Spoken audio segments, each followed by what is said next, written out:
Face the Nation. From Milwaukee, Wisconsin, you're about to see Democratic presidential candidate Senator John F. Kennedy of Massachusetts face the nation in a spontaneous and unrehearsed interview with veteran correspondents from the nation's press. Peter Lisagor, chief of the National Bureau of the Chicago Daily News, Blair Clark of CBS News, and William H. Lawrence of the Washington Bureau of the New York Times. And now here's the moderator of Face the Nation, CBS News correspondent Stuart Novins. Here in Wisconsin, Tuesday's primary election will determine to which candidate the state's 31 delegate votes will go at the Los Angeles Democratic Convention. It will be the first real test of the relative strength of Senators Kennedy and Humphrey. Senator Humphrey has already appeared before our panel, and now Senator John Kennedy of Massachusetts is here to face the nation. Senator, we want to get right into the questions, so if you will, let's start with this first one from Mr. Lawrence. Senator, for several weeks now, you and Senator Humphrey have been beating the bushes and chasing the voters of Wisconsin all over. I think most observers think that for one of you to get a victory, you'll have to get a majority of the popular vote and a majority of the delegates. Now that you've looked the situation over and the campaign's almost finished, candidly, just how do you think you will do? Well, I'm hopeful, but I wouldn't make any prediction. I think that it's very difficult to make a judgment on a state like Wisconsin. I'm hopeful we're going to win.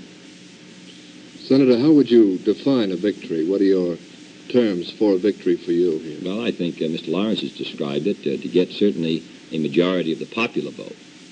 The delegates, of course, you could get a majority or minority, regardless of the popular vote, the way the congressional districts are arranged. But I think for any kind of a victory, you'd have to get a majority of the delegates, too. Senator, one of the charges that Senator Humphrey has been making about your campaign is that it was a very expensive one. And I'd like to quote him. He calls it the most highly financed, the most plush, the most extravagant in the history of politics in the Middle West. Have you been spending money extravagantly in this campaign? I certainly haven't, Mr. Lisagor. We made a financial report on what we had expended, which was $72,000, and which included our radio and TV and our literature that we had. Now, before we're finished, we'll have a larger figure than that, because that, of course, was up to the week before the election. We've had TV since then, and it will go higher than that. But I must say that there is no evidence for that very extraordinary charge. We have our TV and radio time is easily ascertainable, and it's about the same as Senator Humphrey's. We've made a distribution of literature, a lot of it by hand by volunteers, some of it in the rural areas by mail, and that's very determined. We had no billboards, so that I think you can make a determination about where money went, and I think that our campaign is in accordance with that of Senator Humphrey. My judgment is that we will expend about the same amount. Do your figures, Senator, account for money that comes in from the outside?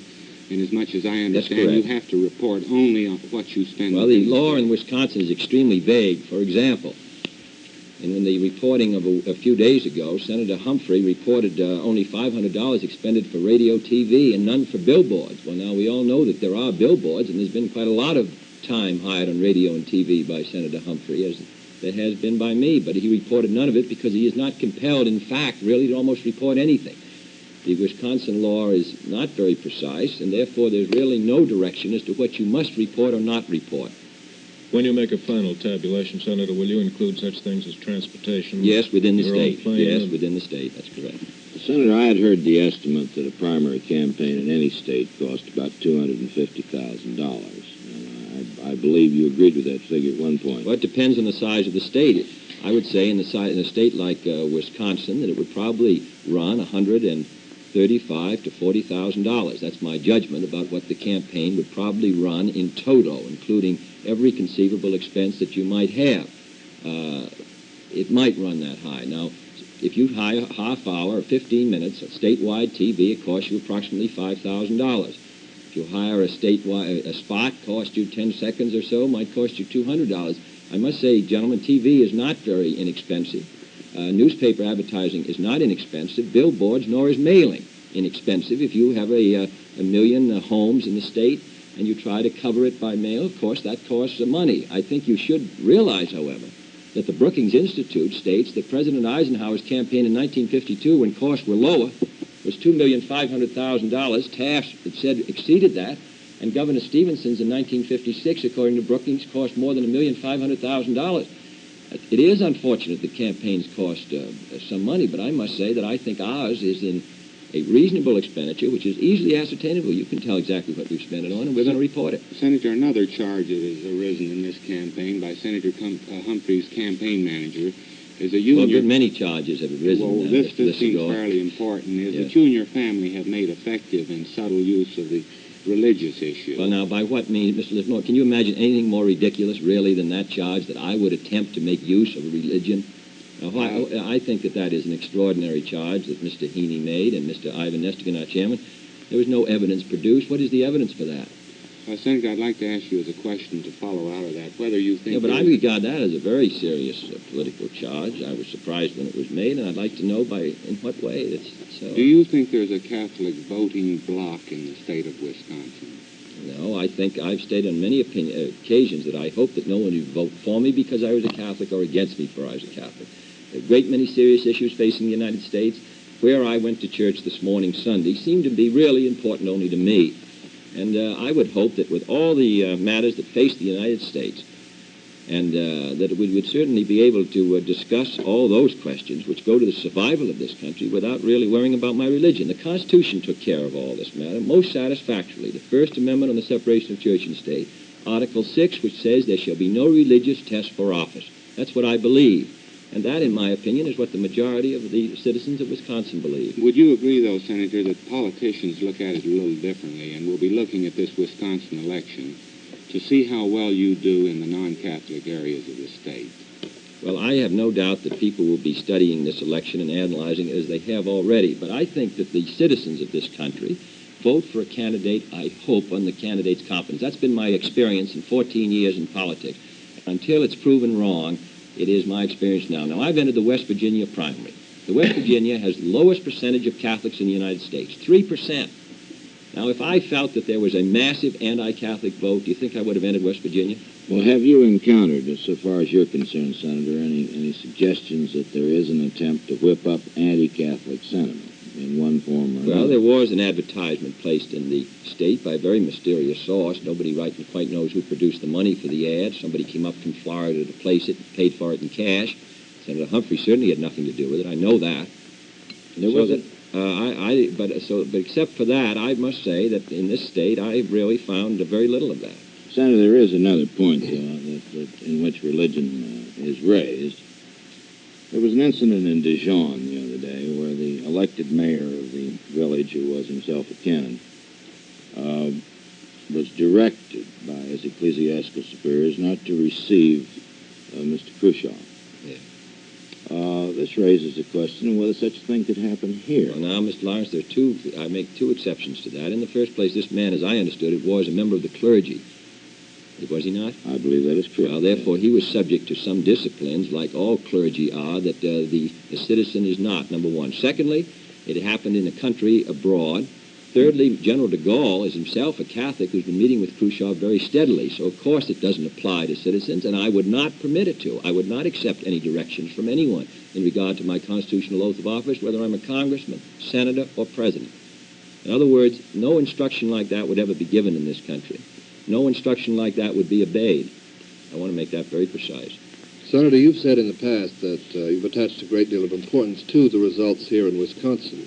In fact, I believe you've indicated that if you did very badly, you might reconsider the whole That's business. right. In my opinion, if I'm not successful here, I don't think that my chance of being nominated would be very good. Well, my question is, why attach so much importance to a primary, especially in view of the history of Wisconsin, which is very eccentric on the presidency? Well, I'm not sure I'd accept that description, but I will, because I have chosen to run for the presidency through the primary route. I submit my candidacy in places like New Hampshire, Wisconsin, West Virginia, Maryland, and so on. If I cannot demonstrate that I have popular support, then I don't think I ought to be nominated. Now, I know it's a hazardous way, and it may not make complete sense to do it just this way, but I must say it's far better than the other way, which is to have the candidates chosen just by political leaders.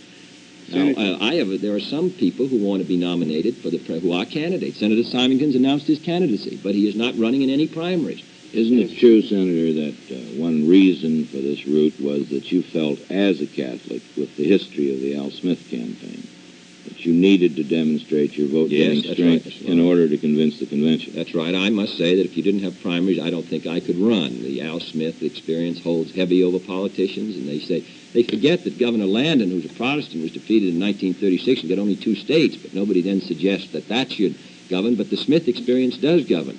He was defeated, and therefore they feel that it might be difficult for a Catholic because people might vote against him because of his religion. I'm hoping by running in these primaries to demonstrate that is not a valid concern. And if I can't win them, then of course I wouldn't be nominated. Senator Kennedy, a group of Senator Symington's supporters in this state, a Milwaukee group, have come out urging the voters to vote for Senator Humphrey.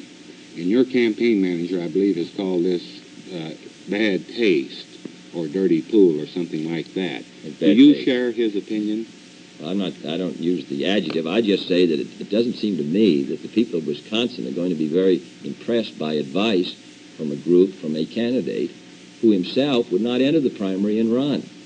Senator Symington has run in no primaries. And as a matter of fact, Mr. Lissagore, as you know, no president of the United States has been elected who hasn't run in primaries of one party or another. Now, his group, therefore, advised that I should be defeated. It seems to me if Senator Symington had run, we would get a fairer test. I'm sorry he didn't. Therefore, I feel that the people of Wisconsin will make a judgment between Mr. Humphrey and myself and not pay much attention to outside advice. Do you regard this action, though, as a Stop Kennedy action? Well, I think it certainly isn't. Wish me well.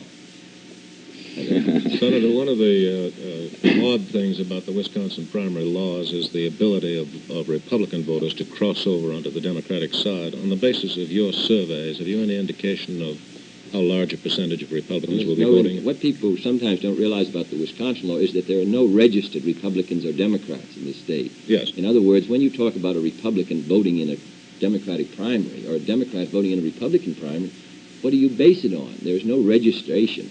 It isn't like a state where you are registered as a Republican, registered as a Democrat, and then you vote. What we're talking about, really, in my judgment, are independents who may vote for me, or may vote for Mr. Nixon, or may vote for Mr. Humphrey.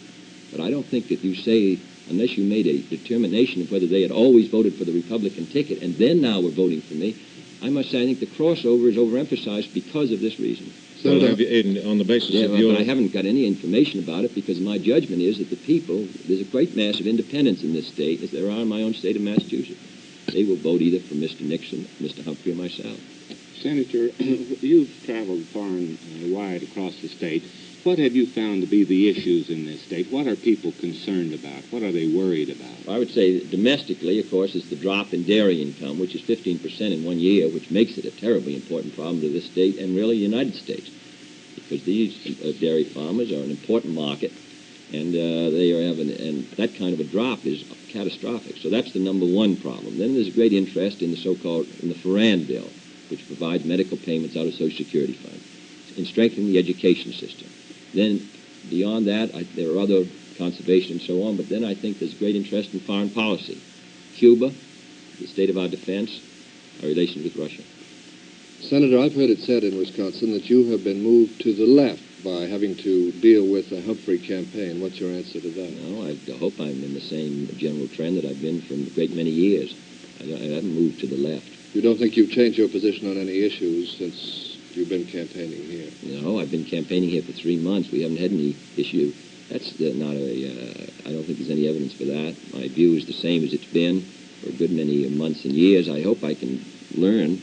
I think primary is the most valuable experience in the world. It's the best education. But I don't really know where my position is particularly shift. I must say I've been educated on some problems about which I hadn't known very much. So Senator, to move outside of Wisconsin for a bit, if I may, as a serious candidate for the nomination and approaching the convention now, do you approve of the plan of Paul Butler and others to bar from the floor Southern delegations whose electors for president are unpledged, uninstructed, not bound to support the candidate of the Democratic Party? Well, in the first place, I hope that the southern states do not adopt the independent elector. That would mean that the candidate who might be nominated for the Democratic Party or the candidate for the Republican Party would run in November. And then the electors regardless of whether the state went Democratic or not, could then vote for whom they want. A third party, the Republican candidate, even if the Democrats had carried the Senate. So I'm against that because that's really against the democratic process. Now, as to whether they should be seated, it seems to me that we ought to make a judgment based really on who the delegation is. For example, in the state of Alabama, there will be a contest between two slates. The delegates who come to the convention may be what might be known as loyalist Democrats, in other words, for having the electors responsible to the will of the people. But in the same primary, they might have chosen to have independent electors. Now, should you deny the delegation from Alabama the right to sit on the floor, even though they are anxious that the party have party responsibility? I think you'd have to make a better judgment after you've seen the trend in the South in the next 2 months. Well, Senator, we have, besides Alabama, we have 5 other states that have adopted the free independent elector rule. Assuming that those delegations were not friendly to the National Party, any one of them or all of them, would you favor seating such? Well, I think the delegates should indicate. It seems to me, regardless of what you think as a person about the Democratic Party or its candidate, that you should not deny the majority of the voters the right to be able to pick the candidate that they want. And therefore, I think we have a right to expect that the delegations from these states will support the concept of responsible electors. And I must say that would be my position, and I'd use my influence. And if they do not support responsible electors, we'll make would a judgment. not seat them. No, we'd make a judgment on that, Mr. Lawrence, except I do feel very strongly that the elector, after all, the Electoral College is a sort of an anachronism from the Constitution. To permit those electors to vote for a candidate who wasn't even on the ballot, I would say, would be a real departure from democratic process. I'd be greatly opposed to it, and therefore I would be very concerned about delegates coming who are planning to have their electors completely independent of the result in the state in November. Well, Senator, now, what we should do about it and how it should be handled, I think we can know better in June and July, but at least there's my general sentiment. But what will happen between now and June and July that will change the situation? The problem is an obvious one. What's the answer? Why do you wait till June? I think we should make it extremely clear, Mr. Novins. I hope I've made my position clear, that we should make it extremely clear that we want the delegates to do their best to come to the convention to see that the electors are responsible. That's my view of what we ought to try to do. Senator, the best way of doing it, we'd have to, that's what to make a determination on, but at least my view is that the electors should be responsible for the majority vote. Now, the best way of effecting that, I think, is the question. do you think the civil rights measure that appears about to come out of the Congress will be an adequate one for either you or any other Democrat to run on this fall? Well, I hope it certainly provides for strength in voting, and I think if it does that, that will be an improvement. There are other civil rights which are in question, which I think the bill could contain, which I hope it would before it's finished, and for which I would support. Getting back to Wisconsin for a minute, Senator. Senator Humphrey has challenged you many times to a debate here.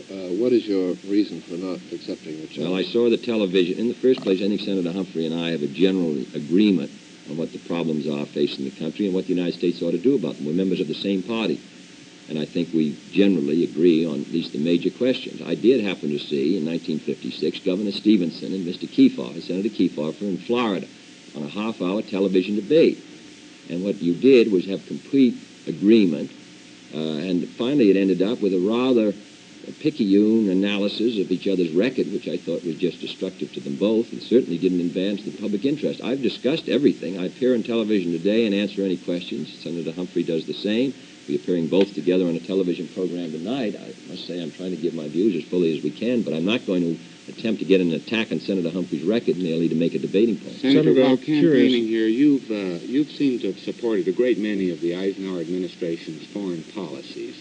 Well, if I did that, Mr. Lissago, no, I've supported him on 2 points. One is Cuba, which I agree with. Secondly is the concept of going to the summit, and on the policy so far towards Berlin. I disagree with the policy towards Latin America, Africa, and Asia. Now, how about the nuclear test ban approach? Haven't you agreed with Yes, I do agree with the nuclear test. Of course, the Soviet Union put the plan forward, and I agreed with the administration's determination to go ahead on negotiating because I do think it's most hopeful. I've never thought we ought to make points about foreign policy. I disagree very much with some of their policy. For example, we've only had 100 people working on the field of disarmament for the last 5 years in government. We only have them today. And I think that's one of the reasons why it's been quite difficult. But I do agree with them on Berlin. I do agree with their decision to go ahead. I do agree with them on Cuba. I have other disagreements. Well, the disagreements you mentioned were rather broad ones. Africa, Asia, I think you said, and Latin America. Well, they're broad, but I'll be delighted to detail them. I don't think they've supported the Development Loan Fund.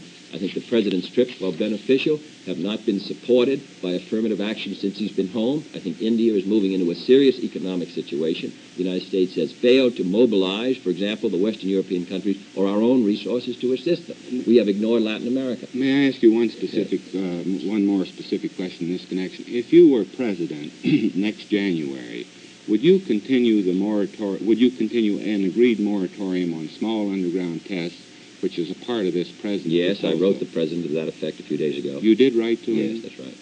Senator Kennedy, I'm a little curious. You said a moment ago that you thought you were in general agreement with Senator Humphrey on most issues, that you were Well, both I on think the same party. on these matters which you just discussed, I do think so. Well, then, what will this Wisconsin primary decide? Is this a personality contest? Well, personality isn't quite the word I would use, Mr. Nolan. If you mean by personality which candidate has the most attractive manner or smile, what we're talking about is the presidency of the United States, which has great responsibility.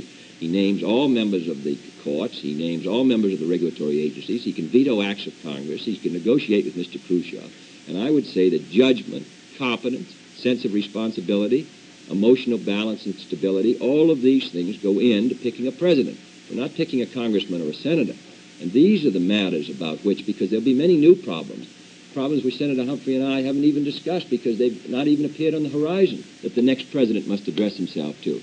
So I would say the key is really these qualities in picking a president. In other words, this primary election will really not be decided on the basis of issues. Well, Mr. Nowens, I don't know of a more important issue than the one we've been talking about. It is not when you choose members from the same party who are generally in the same political stream, for example, on nuclear test ban, on defense, on the underdeveloped world and so on. Senator Humphrey and I agree. There's nothing particularly remarkable about that. We're both members of the Democratic Party. We're both liberals. What I think is at issue is the most important point, which is the ability of a man to hold the most important office in the free world, what his judgment is. All these questions, I think that's the big question that we have to decide in picking a president. Senator Humphrey has said, though, in connection with the business of not speaking on the issues or not debating him or not talking about the record, that Wisconsin voters, I quote him, won't be satisfied with being bit players in the Hollywood spectacular. What do you say to the charge that you constantly hear that the receptions in Sinatra and Hollywood is not the answer to the Well, I hope I agree with you. It isn't the answer, but Mr. Lissigo, I hope every time I've spoken, and I've averaged about 10 speeches a day, I speak on an issue during my speech, and then I have a question period and give my views on any question the audience wants to ask me. Now, you can just use all the descriptive adjectives in attacking an opponent, and I haven't criticized Senator Humphrey in any way because I have a high regard for him before this campaign started. I'm going to end up that way. And I don't care really what phrases are used to attack me or criticize me. What is its substance is, it seems to me, our views on all questions. I'm delighted to answer them today, and I have, to every audience I've addressed, I've had a question period. I don't know what more I can do to discuss my position. Senator, I'm very interested in the fact that you wrote the President a letter the other day about this nuclear test ban. Was this a voluntary act on your part, or is the President perhaps canvassing? No, it was voluntary act. Entirely voluntary. That's correct. Do you know And you offered him your views with the idea that it would assist him in making Well, I thought up at his least mind. if he and- was concerned about, at least I agree, I'm still a long way from being the president, but I am one of the candidates. That's what I meant. And I thought that it might be useful to him to at least have my view on it as one of the many candidates. Are you aware of whether your other rivals for the Democratic nomination might have done the same They thing? may have. I haven't discussed it with them. Because it might be useful to the President, even at this stage, if he had a kind of bipartisan agreement. I'm sure he couldn't name the next president I'm sure- out of this group. From knowing Senator Humphrey's view on the matter, that if he hasn't, he has stated his view that in support of the negotiating with the Russians. So I'm positive if he hasn't written, he has indicated his view. And I don't know about the others. Senator, one more question on that point. Would you recommend to the other candidates that they do the same as you have done? Well, I think they should make their decisions. But I think it would be valuable, at least, that the president would be completely free to go ahead without any regard to the problem of binding his successor Senator, we've been talking so far as if there wasn't a third name on the ballot besides yours and Mr. Humphrey's, and that is Mr. Nixon's electors. I notice, or at least so I've been told, that you have not specifically attacked Nixon and that Senator Humphrey has. I wonder why you have acted that way and how you think Nixon will come out of the vote on Tuesday as a candidate. Well, I've criticized what I consider to be administrative inadequacies in the last years. I've never attacked people personally, and I'm not attacking Mr. Nixon personally. What I'm talking about, a difference of opinion on positions. Farran bill and all the rest, aid to education, all these questions which are important. I've discussed those in detail. I've been critical of those places where I think the administration's been wrong. Do you see any partisan politics in the inclusion of Mr. Nixon in the Camp David talks with the British Prime Minister and the exclusion of the Democrats? Some have suggested this is a build-up for the Vice President. Well, I think the Vice President has been built up by administrative decision, but I must say it's not, I don't find it unnatural. And you don't particularly object in the case of providing it doesn't interfere. I think that there's some disadvantages Mr. Nixon's going to have running on the position. For example, the decision of the administration to oppose the Farran bill, to oppose medical assistance for those over 65, that's a heavy load for Mr. Nixon to carry. I don't object to him getting some benefits because he's going to have to run on the whole record. So that's all right. Senator, a quick question or a request for a prediction. Where would you say the votes in Wisconsin that used to go to Senator McCarthy will go on Tuesday? I don't know. I suppose they'll be distributed through the candidates. I have no idea. Senator, another quick question. In the event that you don't win in Wisconsin, do you have a second-choice candidate for the Democratic right now, nomination? Mr. Lissagore, I haven't really regarded that prospect. I haven't a second choice yet. Senator, do you think any Democratic candidate can lick a Nixon-Rockefeller ticket? Well, any candidate, Nixon-Rockefeller, I haven't put that ticket together yet. I would say any candidate nominated by the Democratic Convention who is willing to conduct a vigorous campaign can win, yes. Do you accept it as an accomplished fact at this point that Vice President Nixon will be the Republican candidate this fall? I've regarded it as almost inevitable. Where do you think he's most vulnerable in terms of campaigning? Well, I think Mr. Nixon is vulnerable in making a judgment as to who should be the best man to lead the free world at a very dangerous time. Well, Senator Kennedy, thank you very much indeed for coming here to Face the Nation. Thanks also to today's news correspondents, Peter Lissagore of the Chicago Daily News, Blair Clark of CBS News, William H. Lawrence of the New York Times. This is Stuart Novins. There will be no Face the Nation program next week. We invite you to join us on April 17th, when our guest will be another Democratic candidate for the presidential nomination, Senator Stuart Symington of Missouri. Our program today originated in the station of WITI Television, Milwaukee, Wisconsin.